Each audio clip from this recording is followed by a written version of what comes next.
नमस्कार दोस्तों, मैं हूं सागर और आप सभी का बहुत बहुत स्वागत है आज के अपने इस वीडियो में।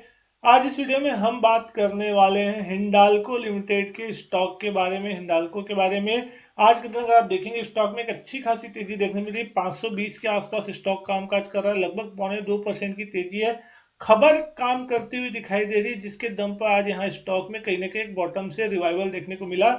पहले बात कर ले अगर रेंज की दिन की, तो 518 रुपए 60 पैसे दिन की लोअर रेंज है, जिसके आसपास कहीं ना कहीं स्टॉक कामकाज कर रहा है। दिन का हाइयर रेंज अगर आप देखेंगे 538 का, जहां से स्टॉक में ऊपर से प्रॉफिट बुकिंग देखने मिली है। 52 वीक रेंज देखेंगे, 381 का 52 वीक लो है और 620 का 52 वीक हाई है। वॉल्यूम आज लगभग 1 करोड़ 8 लाख शेयरों के आसपास के अभी तक देखने मिला है। 12:30 बजे का समय होता हुआ दिखाई दे रहा है। लेकिन जो खबर है वो यहाँ पे ये आती हुई दिखाई दे रही है कि कहीं ना कहीं हिंडाल्को जो है अमेरिका में सब्सिडी जो है इसकी कंपनी, वो नोवेलिस वो आईपीओ के लिए फाइल करती हुई दिखाई दे रही है। और इसके कारण यहाँ पे आपको स्टॉक में एक अच्छी खासी तेजी देखने को मिल रही है। अब यहाँ पे समझने वाली खबर ये है कि इनकी जो पूरी सब्सिडरीज के जो शेयर होल्डर हैं, एवी मिनरल जो कि नीदरलैंड से कहीं ना कहीं बिलोंग करते हैं, वो यहाँ पे शेयर ऑफर कर सकते हैं। नोवेलिस इनकी जो कंपनी सब्सिडरी है, वो अब अमेरिका में फाइलिंग के बारे में सोच रही है। तो यहाँ पे जो पूरी खबर निकल के आती हुई दिखाई दे रही है, अगर आप उसको यहाँ पे ध्यान से देखेंगे, इसमें अभी तक ऐसा कुछ भी क्लियर नहीं है मार्केट में कि कितना पैसा जो है यहाँ पे आईपीओ में मिलेगा शेयर होल्डर्स को हिंडाल्को के।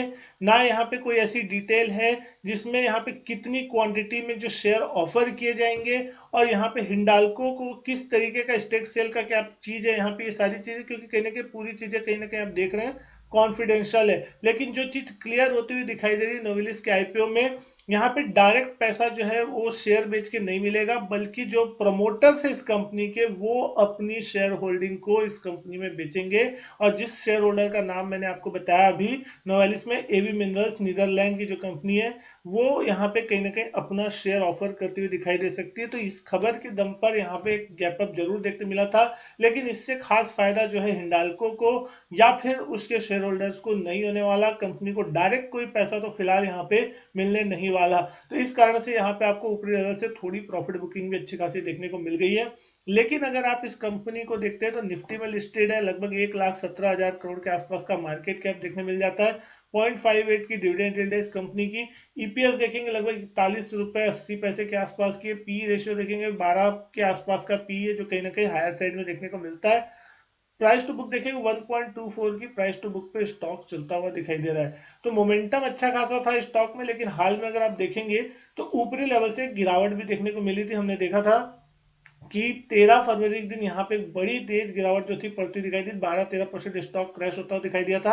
हालांकि 200 ईएमए के आसपास स्टॉक ने सपोर्ट लिया, और पिछले 4-5 दिन में अगर आप देखेंगे तो 500 510 की रेंज में कहीं ना कहीं स्टॉक जो है सपोर्ट लेके आज के दिन यहाँ पे आपको एक बाउंस देखने को जरूर मिला है। लेकिन ऊपरी लेवल से सेलिंग प्रेशर बना हुआ है। तो अब इस स्टॉक की अगर रेंज की मैं आपसे बात करूं, तो जिस तरीके से हमने देखा था कि 13 तारीख को यहाँ पे एक बड़ा गिरावट देखने मिला था, गैप डाउन ओपनिंग हुई थी, तो कहीं ना कहीं जो चार्ट पे एक बड़ा गैप है जो कि लगभग 580 से लेकर 540, लगभग 40 रुपए का बड़ा गैप जो है चार्ट में बना हुआ है। आज भी आप जो दिन का हाई था वो 538 का था, 540 के आसपास दिन ओपनिंग देखने मिली थी। तो कहीं ना कहीं 540 आप अपसाइड में एक मान के चल सकते हैं कि जब तक ये लेवल पार नहीं होता तब तक कहीं ना कहीं आपको यहाँ ऊपर में सेल ऑन राइज जैसा माहौल देखने मिलेगा।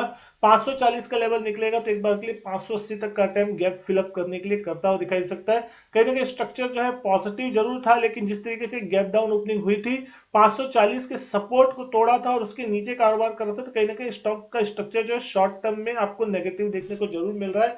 यहाँ पे लोअर रेंज की अगर सपोर्ट की मैं बात करूं, 500 से 510 जो 200 दिन का ईएमए है और जो क्लोजिंग लेवल है, उसको आप मोटा मोटी 500 रुपए का मान के चलिए। अगर उसके नीचे जाके किसी भी कारण से क्लोजिंग आने की कोशिश होती है तो 200 ईएमए टूटता है और 500 के नीचे क्लोज आता है, तो कहीं ना कहीं स्टॉक के लिए एक बड़ा नेगेटिव होगा। उस कंडीशन में फिर प्रॉफिट बुकिंग गहरा सकती है, सेलिंग प्रेशर बढ़ता हुआ दिखाई दे सकता है, शॉर्ट पोजीशन क्रिएट होती हुई दिखाई दे सकती है, और जिनके पास होल्डिंग पड़ी होगी वहां पे भी सेलिंग की संभावना कहीं ना कहीं बढ़ेगी, क्योंकि कहीं ना कहीं 200 ईएमए के ऊपर जब तक स्टॉक रह रहा है तब तक आपको एक अच्छा पॉजिटिव मोमेंटम देखने मिलता है कि जैसे ही 200 ईएमए के नीचे जाने की कोशिश करती है, शॉर्ट टर्म मूविंग एवरेजेस भी अगर 200 ईएमए को नीचे की तरफ काटते हैं तो फिर कहीं ना कहीं स्टॉक पे प्रेशर बढ़ सकता है। उस कंडीशन में फिर स्टॉक का जो अगला सपोर्ट होगा 460 470 के रेंज में कहीं ना कहीं आता हुआ दिखाई देगा। तो कहीं ना कहीं वहां से 8-10% गिरावट की संभावना और बढ़ जाएगी। अभी फिलहाल स्टॉक बिल्कुल मिड रेंज में कामकाज कर रहा है। 20 रुपए 520 रुपए के आसपास स्टॉक अभी फिलहाल बना हुआ है चार्ट्स पे। 540 का लेवल पार होगा तो यहाँ पे आप एक रिवाइवल की उम्मीद कर सकते हैं और ये मान सकते हैं कि शायद यहाँ पे 500 510 की रेंज में एक बार बॉटम बन गया है शॉर्ट टर्म का, और हो सकता है उसके ऊपर अब एक बार बाउंस आने के लिए स्टॉक तैयार हो। हाल में हमने देखा था लगभग 1 जनवरी के आसपास स्टॉक ने अपना 52 वीक नया हाई लगाया था 620 रुपए के आसपास का। उस लेवल से अगर आप देख रहे हो तो अभी 520 100 रुपए के आसपास का करेक्शन आ चुका है। 17 से 18% का जो करेक्शन है ऊपरी लेवल से स्टॉक ने दिखा दिया है।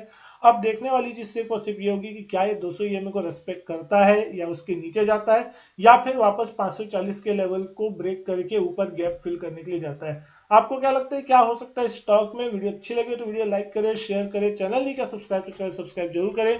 मैं आपसे मिलता हूं अपने नेक्स्ट वीडियो में, तब तक के लिए goodbye and thank you.